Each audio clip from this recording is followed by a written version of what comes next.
Hello, everyone. Well, we are talking about today vasomotor symptoms that women develop when they're going through perimenopause, hot flushes, night sweats, right?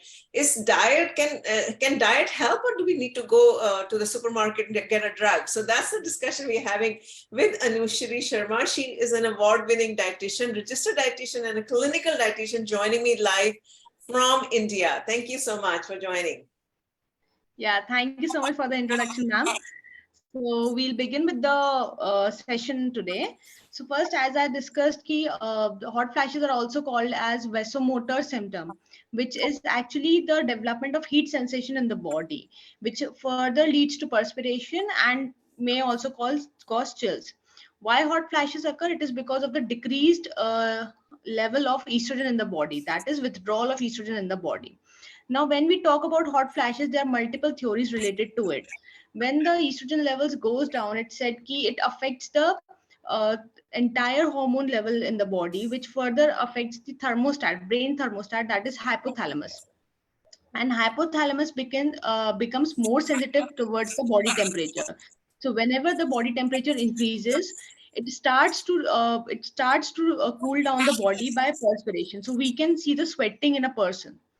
Another theory is that whenever the estrogen level decreases, there is this disturbance in the flow of blood in the body, which further affects the body temperature. As we all know that blood plays a very important role in maintaining body temperature. So yeah, that also happens. So there are multiple theories.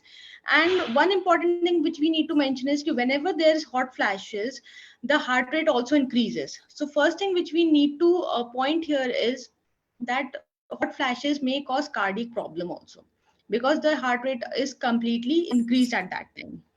There are certain situations that might trigger these hot flashes, which includes anxiety, depression, if the patient is overweight, or if they are chain smokers. So the problem of this hot flashes gets aggravated because of these conditions.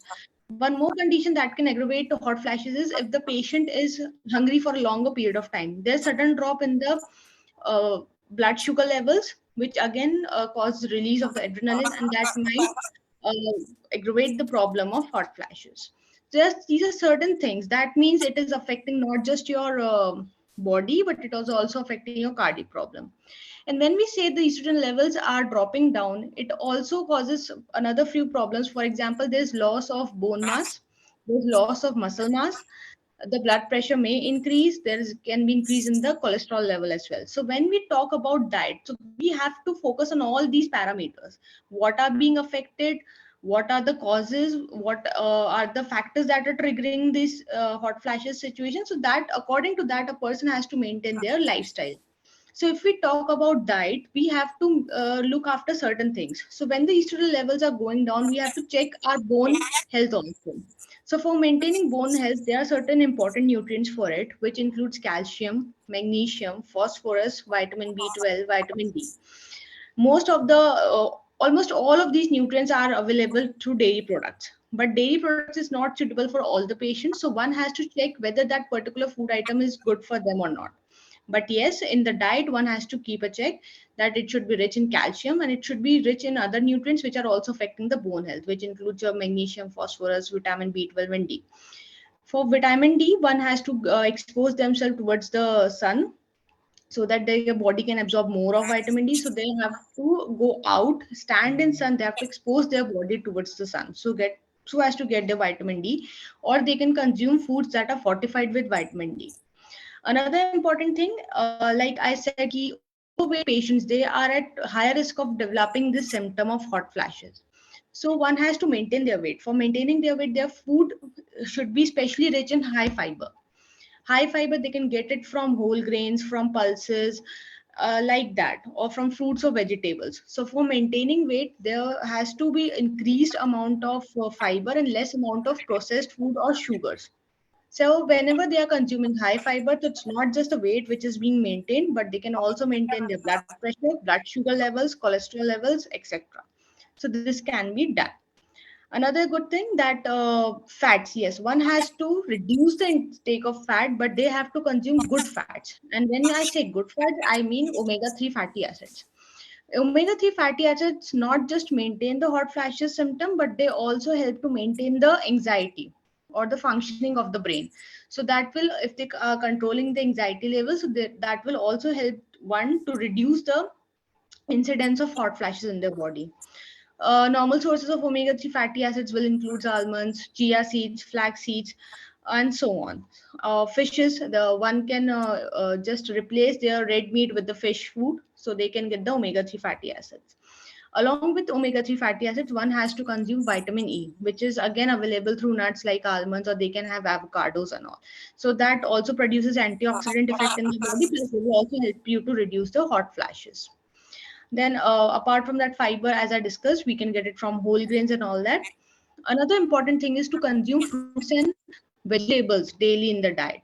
So that contains antioxidants elements in them, vitamins and minerals, vitamins like vitamin C, A, and whatnot. So that will also produce some antioxidant body. They will enhance their immunity as well. Plus, fruits and vegetables are rich in fiber. So again, they will help you to maintain the weight and to maintain the other parameters of the body, which includes your blood sugar levels. Then one important thing is to consume phytoestrogen rich food. Now, phytoestrogens are those elements which are actually weak estrogen in the body. So they can uh, behave like estrogen in the body. So whenever there's decreased amount of estrogen, we can consume phytoestrogen rich foods, which can act like estrogen, and body can think, yes, the levels of estrogen is maintained, so that hot flashes symptom can be reduced. The symptom of hot flashes can be reduced if one is consuming phytoestrogen rich foods. So one example, everybody knows that soy and soy products contain phytoestrogen. Apart from that, foods like chickpeas, oats, barley, they also contain phytoestrogen in them. Then again, that body can think, yes, the estrogen level is being maintained, so hot flashes symptom can be reduced. One other very important thing, that is protein. So one has to consume good quality protein, because as I discussed, during this when hot flashes, which is triggered due to low levels of estrogen, the muscle mass is also being lost. So to recover from it, and also when you are going through this phase of perimenopause, and not just perimenopause but menopausal also, the body, your body is undergoing some physiological changes. So it's not just your ovaries or the uterus, it is also about your heart, your muscles, which is also undergoing certain changes. So to recover from that, to repair your body, one has to consume good quality proteins, because we all know that all our cells are made up of protein, and we need proteins for the repairment. So good quality protein is very important to be included in the diet, which can you can get through your dairy products, or uh, meats, egg whites, pulses, etc. So, in all, we can say it is a balanced diet, but one has to see for some specific nutrients, for example, like calcium and protein and all, and fiber content. Another important thing which I want to mention here is that when hot flashes occur, the body temperature is being increased, right? So one has to consume the food items which can produce cooling effect in the body. For example, coconut water, one can have that. Cucumbers, banana, apples, they can consume all these food items to reduce the body temperature. Like in ayurveda, if you know that in we say there are certain food items that produce heat in the body, while certain food items are that will reduce it. So we can apply that here if you are facing that hot flashes problem quite often. So you can have food items which are reducing the heat and producing more cooling effect. Now, when we talk about avoidance, so one has to check that they should not consume excessive sugars or processed food items. As I discussed, they contain pure sugars, and they may fluctuate the blood sugar levels as well. And they might also increase the insulin resistance. These situations can trigger the hot flashes. So one has to avoid all these things. Plus, they may also cause other problems in the body.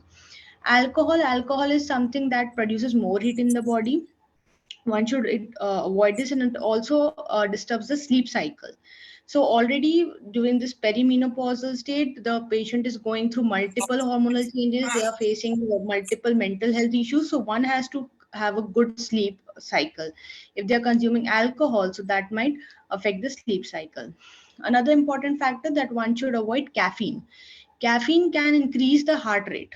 When heart rate is increased, it may increase the rate of perspiration, and that may lead to dehydration as well. And we all know that caffeine also affects the sleep cycle, so one has to avoid that completely. Then when we say there's low, like I said, fat should be reduced in the diet, but the fat which is being consumed, it should be of good quality, it should be healthy, like omega-3 fatty acids. Another thing, when the estrogen levels falls down, it may affect the blood pressure to also increase. It may elevate the blood pressure levels. So one should avoid the salty foods. Also, salt, when a person is consuming excessive amount of salt, it may hold the water in the body and may cause the body weight to increase. So yeah, salty food should be reduced, and that will also help one person to maintain the weight. So yeah, these are some of the tips which is like one should follow during the hot flashes. But yeah, when we talk about this early menopause, so why it is happening? Because the lifestyle has completely changed. What we are consuming, what we are doing, it is affecting our hormones so much, and we are not really aware about the food items. We generally talk about food whenever somebody is having diabetes or any something like that. But menopause is something which people often forget, and especially women, which we have observed that they don't look key, they are going through a physiological change, another physiological change in their life, and they have to be very careful during this period. So they some of them suffer from excessive bleeding also. What they don't realize is their body needs the energy to recover from that. So there are certain things, there has to be some kind of awareness about this. And like now we are observing early menarche also, like young girls are getting periods, so the duration has reduced. There is excessive hormonal changes, the lifestyle has changed completely. But if a person is following a healthy lifestyle, which includes your diet, exercise, sleep management, stress management, if that all is maintained, so one can easily lead a good healthy life, so they can avoid such situations in their lifespan. Yeah. All right, I think you gave such an amazing information in such a short amount of time. We keep it very short, like because we don't want too much information, 30 minutes. We have a live attendee, Diksha. If you have any questions, any comments, you're welcome to unmute yourself or put it in the chat window. This is just a quick educational session that we do on a daily basis. As Anushree pointed out, early menopause is on the rise, and it is a grave concern for all the women who are getting early menopause, because the menstruation is also earlier, that as you said. Yes. But the problem is, I don't know, I'm not a doctor here, but I have read enough research that if women, or like all of us, start getting early menopause, the hormones are going to stop secretions, and we're going to be prone to, right, bone issues, osteoporosis, heart health, right, memory health. I mean, you can elaborate. There's a lot of issues that can happen if all of us start getting early menopause in our 40s. I mean, I'm Yeah. making a statement, right? You want to comment on this, and then we'll wrap up today. Yeah, so I hope it was not too fast. It was quick. Actually, it was like a very short span of time, and there's so much to say on these topics. Yeah, and we can often say that from the early stage only, the females are not taking care of themselves. Like we were taught to drink milk, and we were like, we'll not drink milk because of the lack of awareness that after a certain age, a woman cannot absorb calcium. It's very difficult to absorb calcium, so it has to start from the beginning so that we can live a longer life. So generally this is being avoided. Plus also it is very important one to maintain their weight, because as I mentioned that one of the cause for hot flashes, for the severe hot flashes, can be overweight or obesity. So one has to check their weight, and if you are in your early 30s or late 20s, I would recommend, please just look into your fitness. Everything can happen on the time, but fitness is very important. So I think one person is following a proper lifestyle, they can avoid all such situations, and they can avoid such symptoms that might increase the problem. Because anyway the woman is going through so many changes at this time. They might develop depression also, they might develop anxiety, and so many problems. So they, to avoid this one, if one is following a good lifestyle, they can avoid such symptoms or problems that might develop during this menopausal state. All right. Well, again, very concise, very informational talk. We are launching programs on the exact same subject on early menopause, menopause, and postmenopause. So stay tuned. Anushree, will be one of our experts who will be delivering these programs. So please keep the good vibes coming and keep supporting us. Thank you so much. And thank you so much, Anushree, for having me. And thank you, Diksha, for joining and giving your amazing feedback to us. Thank you. Bye-bye.